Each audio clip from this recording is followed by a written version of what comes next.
코로나 바이러스로 인하여서 함께 모여서 예배드리지 못하는 마음이 많이 아픕니다.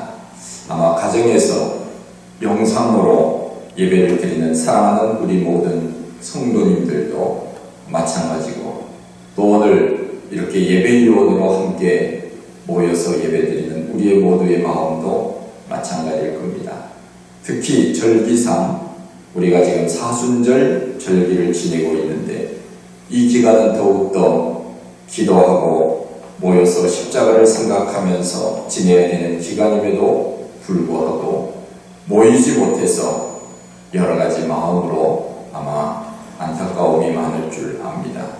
그러나 우리가 절망하지 않을 것은 우리의 하나님께서 우리를 지켜주시고 또 인도해 주신다고 하는 것이며, 소망 되신 예수 그리스도 그분이 우리에게 있기 때문에 우리는 절망하지 아니하고 용기와 희망을 갖게 됩니다.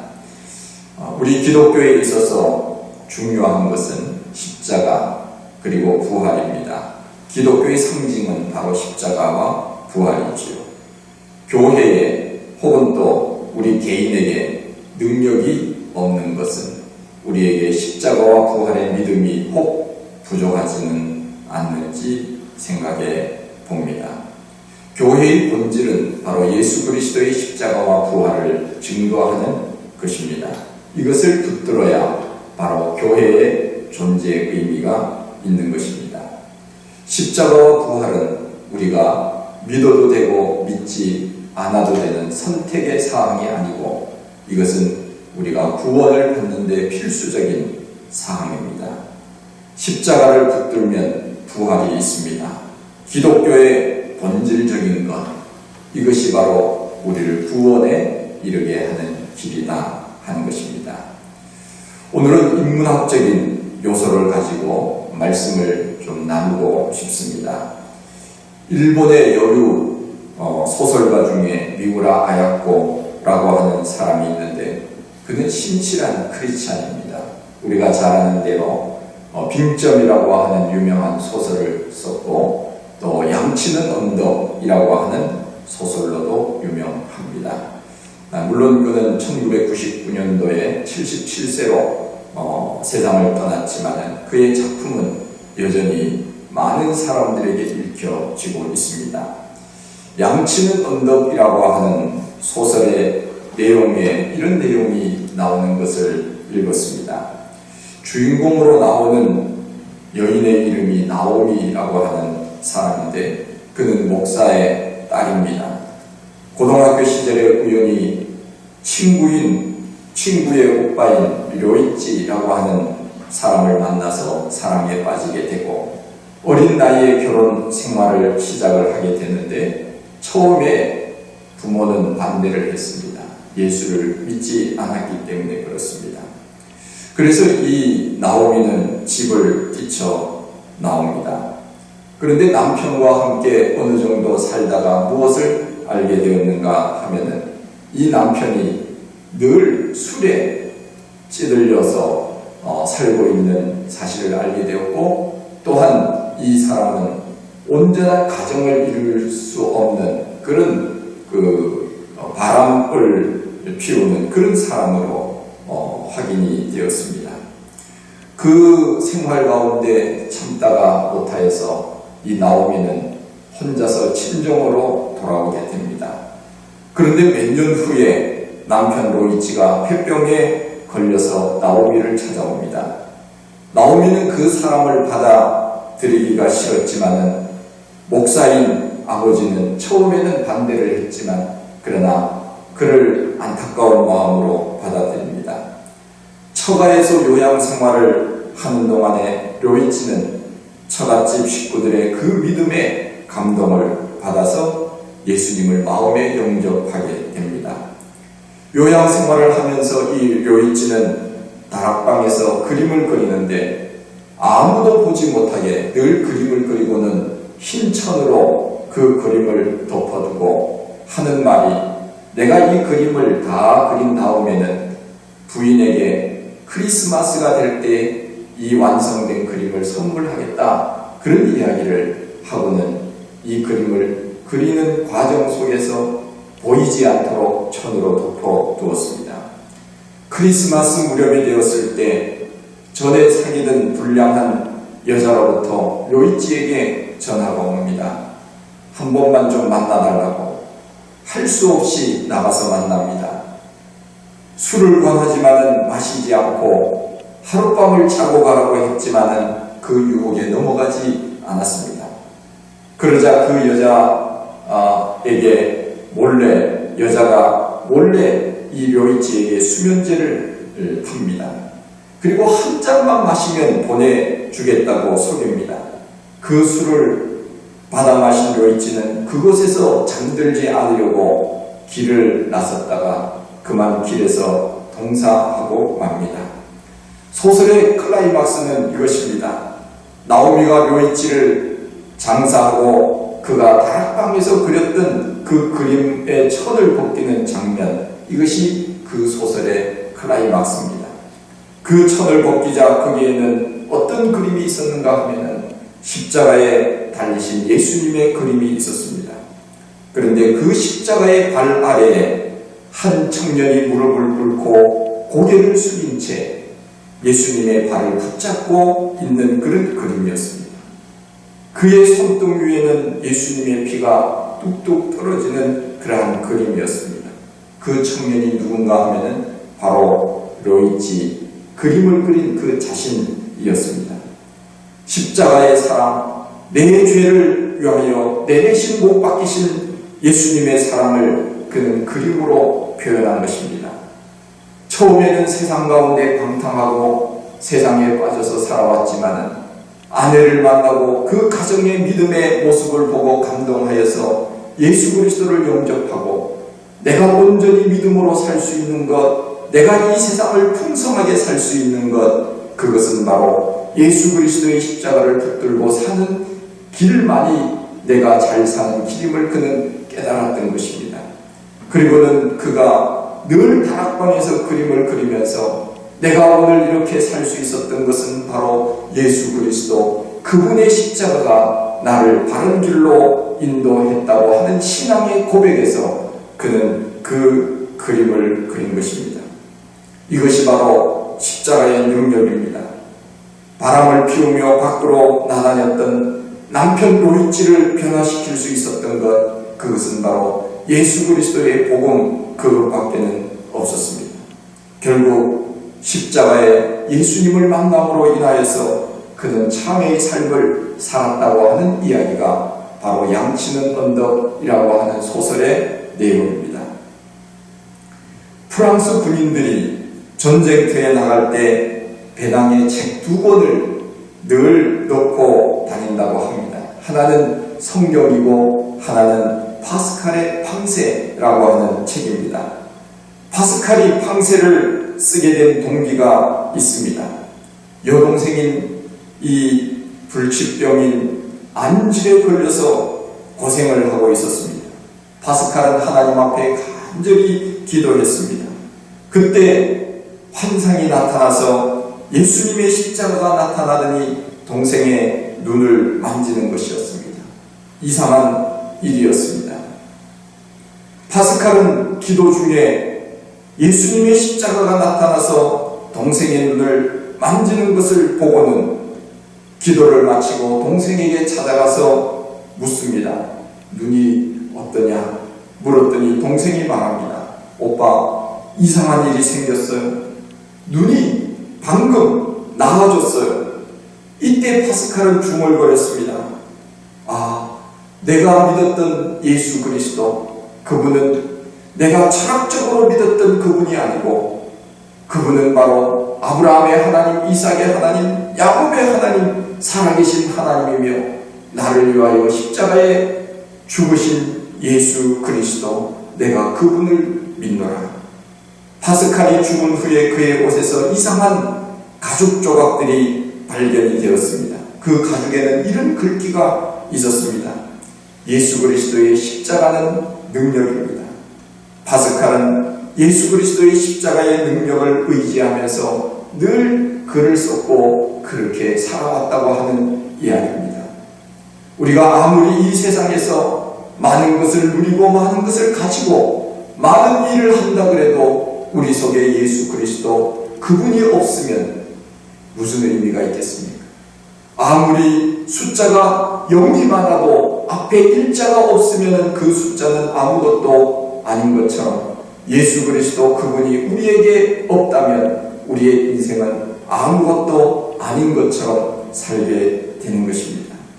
그러기에 우리는 예수 그리스도 그분을 붙들 때 진정한 삶의 기쁨과 행복을 누릴 수 있고 그 말씀 가운데 우리는 이 세상을 더 풍성하게 사는 것 아니겠습니까? 유명한 영화 중에 아마 여러분들도 다 보셨을 테지만 벤허라고 하는 영화는 길이길이 남는 명작 중의 명작입니다. 저도 벤허라고 하는 영화를 인상 깊게 보았던 적이 있는데 마차를 타고 경기장에서 달리는 장면, 이것이 얼마나 참 인상적인지 모릅니다. 그리고 십자가를 지고 가시는 예수님의 그 장면도 기억이 납니다. 오랜 시간이 지났지만은 그러나 아직까지 기억하고 있는 것을 보면은 그 영화는 명작 중의 명작이 틀림이 없습니다. 베드로라고 하는 사람은 로마 사람에게 붙들려서 노예가 되지 않습니까? 노예로 끌려갈 때 갈증으로 거의 죽게 되었을 때 어떤 사람이 그에게 와서 물을 주었습니다. 그 물은 그에게 있어서는 생명을 살리는 물이었습니다. 그 후 사랑하는 어머니와 누이 동생은 문둥병에 걸리게 됩니다. 가정이 그야말로 화산이 되는 그런 상황입니다. 베드로는 노예로 끌려가서 뱃속에서 노 젓는 일을 하게 됩니다. 배를 젓다가 체력이 바닥나고 기운이 떨어지면 로마 군인들은 노예들을 물속으로 던져버립니다. 죽여버렸습니다. 이제 인생이 끝장인 것 같이 보였습니다. 그런데 그 상황 속에서 배가 침몰을 합니다. 베드로는 그 상황 속에서 배가 침몰하는 가운데 로마의 호민관을 구하게 되는 그런 일을 하게 됩니다. 이것이 그에게는 역전승의 그러한 동기가 된 것입니다. 호민관은 그 호의를 기쁘게 받아들이면서 이 베드로를 자기 양아들로 삼게 되는 것입니다. 그러던 어느 날 예수라고 하는 청년이 사형을 당한다고 하는 소문을 들었습니다. 베드로는 구경을 나갔습니다. 베드로는 그 청년을 보고는 얼마나 놀랐는지 모릅니다. 왜냐하면 자기가 노예로 끌려가고 있을 때 물을 준 바로 그 청년이 오늘 십자가를 지고 가는 그 청년과 동일한 분이라고 하는 것을 그는 알았기 때문입니다. 베드로는 미친 듯이 달려가서 십자가를 지고 가는 그 골고다 언덕길을 올라가는 그 좁은 언덕길 비아도로로사라고 하는 그 언덕길을 올라가는 예수님에게 물을 가지고 가서 마시도록 그렇게 드립니다. 그것을 본 로마 병정이 물을 마시지 못하게 채찍으로 예수님을 때리면서 그 물병을 걷어차서 예수님은 그 물을 마시지 못하게 되었습니다. 그의 마음에는 로마인을 향한 증오가 불탔습니다. 그런데 십자가에 못 박혀 죽으시는 예수님을 바라보는 순간 그의 마음에 평화가 있었습니다. 로마 병정들을 불쌍히 여기고 오히려 그 마음속에 사랑하는 마음이 생긴 것입니다. 예수님이 십자가에 못 박히던 그 순간에 또한 어떤 일들이 일어나는가 하면은 문둥병에 걸렸던 누이와 어머니의 몸이 깨끗하게 낫는 놀라운 기적의 역사들을 경험하게 됩니다. 성경에 나와 있는 대로입니다.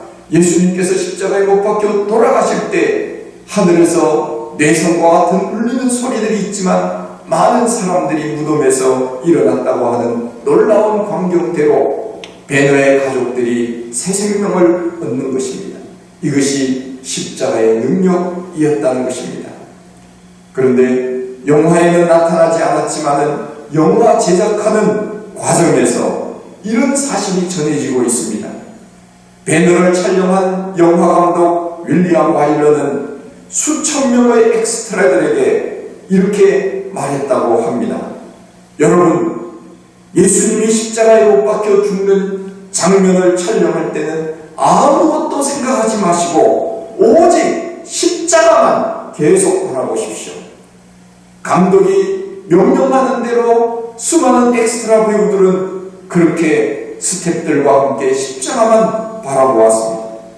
예수님이 십자가에 못 박혀 죽는 그 장면을 바라보았던 수천 명의 배우들과 스태프들의 눈에서는 자기도 모르게 주르르 눈물이 흘러내렸다고 합니다.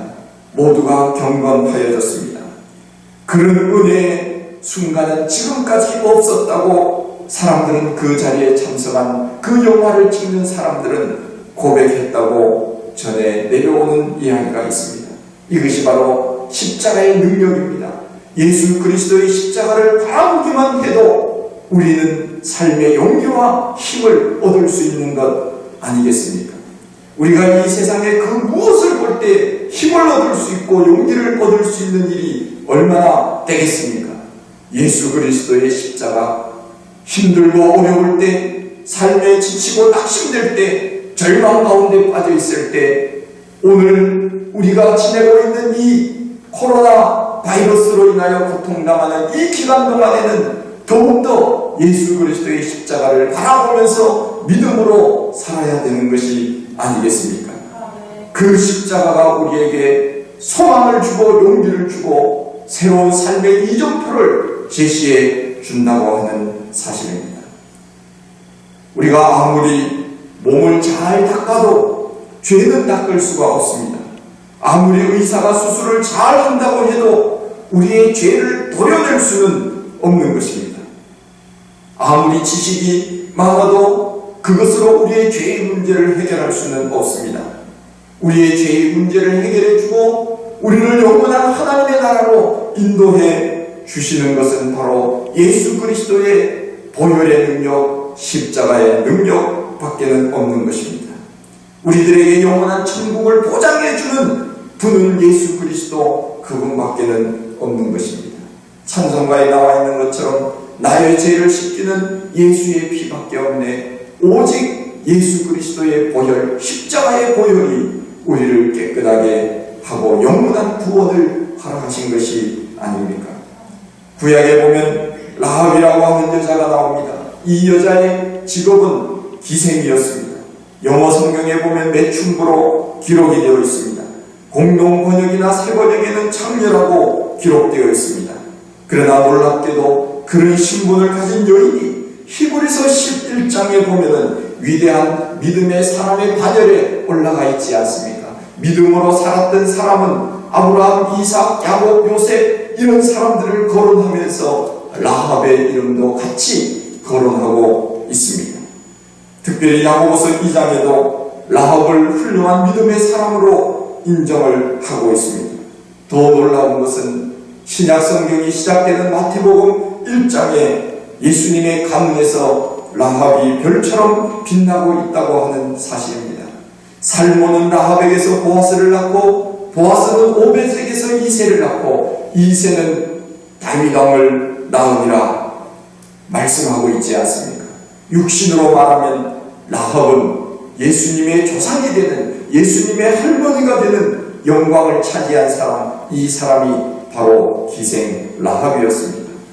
어떻게 인생의 밑바닥에 살던 사람이 예수 그리스도의 조상이 될 수 있었는가? 그것은 바로 자리를 옮겼기 때문에 그렇습니다. 세상에서 하나님께로 그의 삶의 주소를 옮겼고 육신적 삶에 젖어있던 그의 삶을 바꾸어서 영적인 삶으로 그 자리를 옮겼기 때문이 아닙니까? 신약으로 말하면 예수 그리스도의 십자가를 붙들었기 때문에 그는 새로운 삶을 살았고 하나님의 축복으로 인하여 예수님의 할머니가 되는 놀라운 은혜가 있었던 것입니다. 이것이 바로 십자가의 복음입니다. 우리가 가장 존귀한 사람으로 대접받을 수 있는 것, 이것은 바로 십자가를 통하여 우리는 대접받게 되는 것입니다. 우리 주님은 우리를 보고 뭐라고 말씀하십니까? 너희는 내 자녀라고 말씀하시고 너는 내 친구라고 그렇게 말씀하고 있지 않습니까? 우리에게 친구가 없고 우리에게 나를 알아주는 사람이 없어도 예수님은 나의 친구라고 하시고 나의 자녀라고 말씀하시고 오늘도 내 곁에서 우리를 돌보시고 우리와 함께 거하시는 분이 아닙니까? 그러기에 우리는 예수 그리스도 그분 안에 거할 때 풍성한 삶을 살 수 있고 예수 그리스도의 십자가를 붙들 때 온전한 구원, 완전한 구원이 이루어지는 것입니다. 찬송가 270장에 나와 있는 것처럼 십자가 단단히 붙잡고 날마다 이기며 나가세 머리에 면류관 쓰고서 주 앞에 찬양할 때까지 예수는 우리를 깨끗게 하시는 주시니 그의 피 우리를 어떻게 한다고요? 눈보다 더지게 하셨네. 그의 피, 십자가의 피가 우리를 눈보다 깨끗하게 하셨다고 하는 사실입니다. 이것이 바로 십자가를 붙드는 사람의 능력입니다. 보십시오. 교회에 나옴으로 인하여서 우리는 정말 사람다운 사람으로 살게 된 존재가 아닙니까? 우리나라가 적어도 100년 전만 해도 양반과 쌍놈이 그렇게 존재했던 그런 시대가 있지 않았습니까? 서로 교회 나와도 악수를 제대로 하지도 않았습니다. 서로 아는 채도 하지 않았습니다. 물론 그 시대에는 남자와 여자, 쌍놈과 양반 이런 구분이 있어서 교회에 나와서도 서로 잘 교제가 이루어지지 않았습니다. 그러나 예수 그리스도의 보혈의 능력으로 마음이 변화되고 새로움을 받았던 성도들끼리 양반과 쌍놈의 관계가 사라지기 시작했고 남자와 여자 커튼이 쳐져 있던 그 커튼이 사라지고 기억자로 있었던 교회당이 함께 모여서 서로 얼굴을 볼 수 있는 곳으로 바뀌어 나가지 않습니까? 남녀 칠세 부동성이라고 하는 유교의 사상이 사라지고 우리에게 예수 그리스도로 인하여 진정한 자유가 주어지는 것 아닙니까? 우리나라 사람들은 여인들은 대접을 받지 못하던 그런 시대를 살았던 적이 있습니다. 여인들은 누가 이름을 불러주지도 않았습니다. 예수 믿고 나니 교회에 오니까 여인들의 이름이 불려지기 시작했습니다. 그 전에는 이름을 불러주지 않고 그냥 누구 엄마라고 불러줬습니다. 그냥 화성댁, 수원댁, 오산댁, 안성댁 그렇게 이름을 부르지 않았습니까? 그러나 교회에 오니까 김아무개 집사님, 이아무개 성도님 이러면서 이름을 불러주지 않았습니까? 여인들이 깜짝 놀란 겁니다. 야, 내 이름이 그런 이름이었구나. 그제서야 깨닫기 시작한 겁니다. 과거에는 누가 이름을 불러주지 않았기 때문에 아무렇게 이름을 지었습니다. 여인들의 이름을 보십시오. 김동깨 그런 것들도 있습니다. 이름이 얼마나 유치하고 저급한 이름이었는지 모릅니다. 그런데 오늘날은 이름들이 얼마나 예쁜 이름이 많이 있는지 모릅니다. 예수 그리스도의 십자가 하나님 앞에 나와서 우리가 얼마나 덕을 본 것이 많이 있는지 모릅니다. 교회가 예수님이 우리의 지위를 보장해 주었고 우리의 지위를 높여주셨습니다. 라합이 하나님의 자리에 나오지 않았다면 그냥 천한 모습으로 살았을 것입니다. 십자가를 붙들면 사는 겁니다. 십자가를 붙들면 삶의 능력이 있고 소망이 있고 용기를 얻고 살아갈 수 있는 것입니다. 고린도후서 5장 17절 말씀에 그런즉 그리스도 안에 있으면 누구든지 새로운 피조물이라 이전 것은 지나갔으니 보라 새 것이 되었도다. 이처럼 우리가 어떠한 죄를 졌든지 간에 어떠한 상처를 받았든지 간에 예수 그리스도의 십자가 앞에 나오면 용서를 받고 새 사람이 되는 것입니다. 그리고 존귀한 하나님의 자녀가 되는 것입니다. 교회의 본질은 예수 그리스도와 그 십자가에 있는 것입니다. 교회가 아무리 많은 프로그램을 하고 좋은 시설을 갖춘다고 해도 예수 그리스도의 피 묻은 복음 그것이 없으면 교회는 교회가 아닙니다.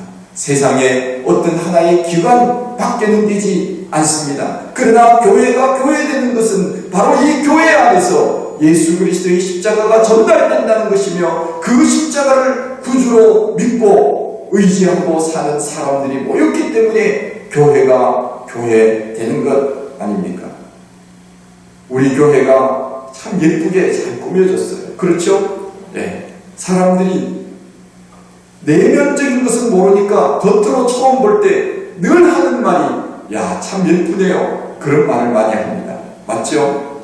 네. 제가 볼 때도 참 예쁘게 잘 꾸며졌습니다. 조금만 더 본당이 더 컸더라면 더 좋았겠다 하는 생각은 하는데, 교회를 왜 예쁘게 꾸밉니까? 우리가 그냥 보기 좋으라고 예쁘게 꾸밉니까? 눈으로 그냥 즐기려고 예쁘게 꾸미는 것입니까?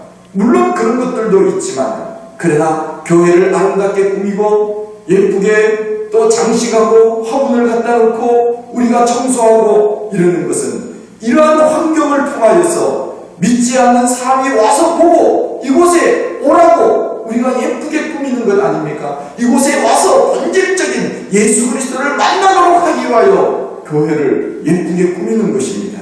세상 사람들이 그냥 보기 좋도록 하기 위해서 꾸미는 것이 아니지요. 이곳에 와서 보시고 이 자리에 참여하여서 예수 그리스도를 구주로 고백하고 우리와 함께 예배드리고 말씀으로 새로워지고 천국 백성으로 살아갈 수 있도록 하기 위하여 교회를 예쁘게 장식하는 것입니다.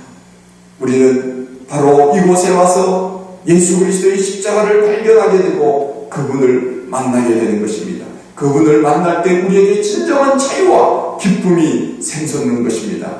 우리가 만일 세상적인 모임으로 전락을 한다면 그곳에서는 아무런 의미가 없습니다. 세상 사람들하고 다를 바가 없습니다. 그러나 우리 속에는 예수 그리스도 그분이 있지 않습니까?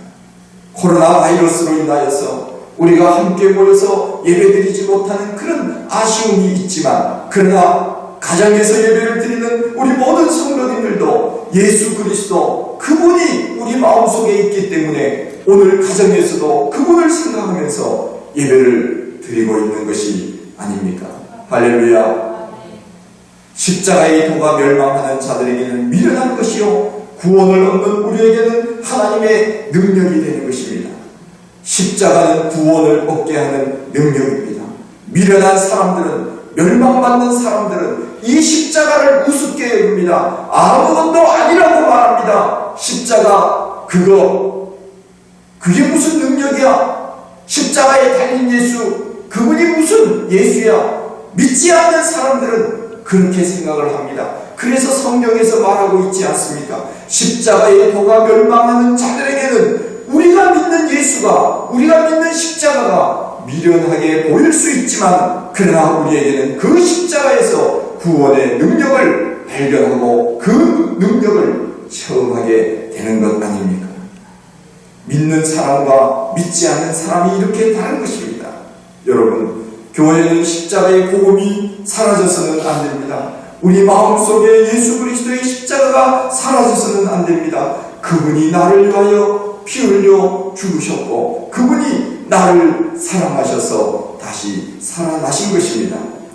아무리 우리가 좋은 환경에서 산다 하더라도, 아무리 좋은 시설이 갖추어졌다 하더라도 그 속에 예수 그리스도가 없으면 안 되는 것입니다. 예수 그리스도의 십자가가 우리 인생의 해답이 되는 것입니다. 찬송가에 있지 않습니까? 주 예수보다도 귀한 것은 없습니다. 이 세상 부귀와 바꿀 수도 없습니다. 예수 그리스도 그분만이 우리에게 희망을 주고 용기를 주는 것입니다. 그분을 우리는 잊어서는 안 됩니다. 나를 위하여 십자가에서 고통을 당하신 그분의 은혜를 잊어서는 안 됩니다. 바울은 우리 주 예수 그리스도의 십자가에는 결코 자랑할 것이 없다고 고백을 하지 않았습니까? 예수 그리스도의 십자가, 그것이 우리는 자랑스러운 것입니다. 그래서 우리는 십자가 목걸이를 해다니고 십자가 귀걸이를 해다니면서 자랑하지 않습니까? 그 십자가가 우리를 구원해 주셨기 때문에 그렇습니다. 날 위하여 몸버려 피 흘려 생명을 허락하신 예수 그리스도의 십자가, 그 십자가를 날마다 의지하고 그 예수 그리스도의 십자가를 바라보고 그 십자가 능력 가운데서 구원을 받는 우리 백성들이 되었습니다. 얼마나 감사하고 감격스러운 일인지 모릅니다. 세상 사람들은 이 놀라운 비밀을 깨닫지 못하지만 우리에게 그와 같은 비밀의 능력을 허락해 주셨습니다. 누구든지 예수 그리스도를 믿으면 멸망치 않고 영원한 생명을 얻습니다. 그분이 나를 위하여 십자가에 못 박혀 죽으셨고 그분이 나를 위하여 다시 살아나신 것입니다. 우리는 이 사실을 믿으면 영원히 삽니다. 이 구원의 은혜, 십자가의 능력으로 살아가는 우리 성도님들 모두가 다 되시기를 간절히 축원드립니다. 아멘. 하나님 아버지, 크신 은혜와 사랑을 감사드립니다. 저희를 사랑하시고 오늘 하나님 앞에 나와 예배드릴 수 있도록 도우시고 또한 여러가지 어려운 환경 속에서 영상을 통하여 예배드리는 사랑하는 우리 모든 성도들 위에도 하나님의 크신 은혜가 날마다 넘쳐나게 하시고 그 믿음 지켜 살아가는 그 십자가 붙들고 살아가는 우리 성도님들이 다 되게 하여 주시옵소서. 예수님 이름으로 기도하옵나이다.